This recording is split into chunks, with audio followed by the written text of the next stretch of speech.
العمى.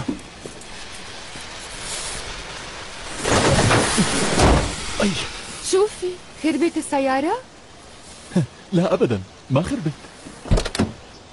وشو هالدخان؟ لا السيارة عم بتدخن سيجارة. تعرفي ليش نزلت؟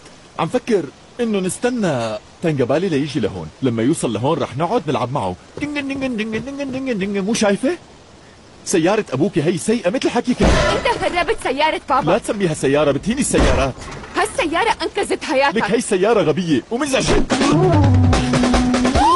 هالسيارة بيحبها بابا. وقفي وقفي. هي راهول صرف بسرقة. شو بيساوي يعني؟ وقفي وقفي. هاي السيارة بيحبها بابا كثير، وقفها. وقفي.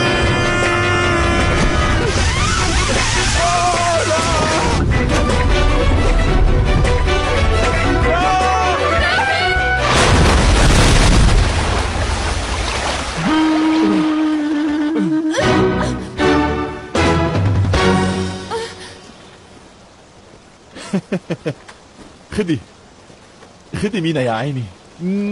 خدي سيارة أبوك المفضلة.